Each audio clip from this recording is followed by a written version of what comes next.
An Amtrak train making the first ever run along a faster new route hurtled off an overpass at an estimated 80 mph Monday south of Seattle and spilled some of its cars onto the highway below, killing at least 6 people, authorities said.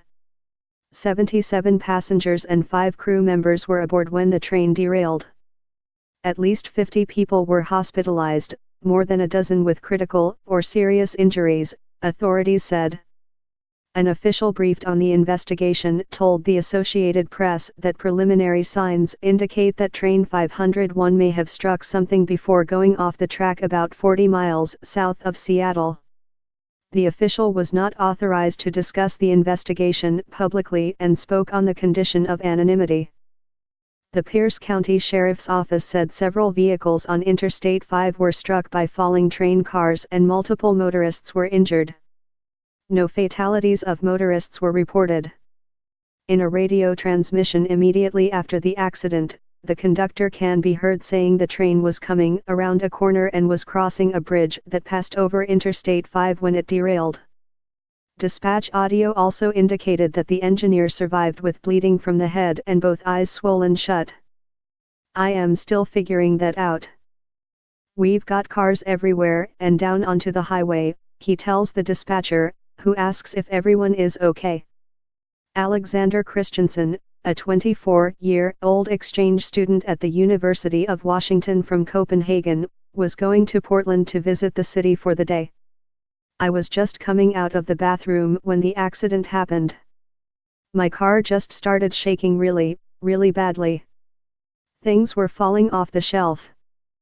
Right away, you knew that this was not something minor," he said. The back of his train car was wide open because it had separated from the rest of the train, so he and others were able to jump out to safety. He was at about the middle of the train, either the 6th or 7th car, he said, and was one of the lucky ones. Daniela Fenelon, a 19-year-old from Southern California, was on the train taking a cross-country trip as part of her winter break. She said she was asleep when the accident happened. "Suddenly there was just a jolt, and I didn't know what was happening," Fenelon said. "She slammed into the seat area in front of her, and the windows exploded," said Fenelon, who was treated and released from a hospital with a possible concussion.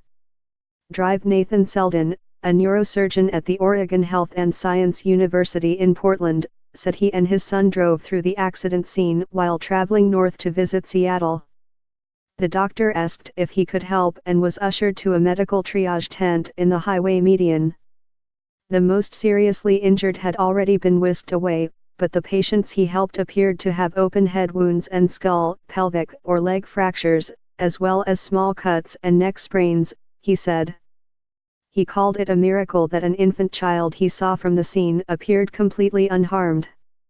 President Donald Trump used the deadly derailment to call for more infrastructure spending in a tweet sent about 3 hours after the accident.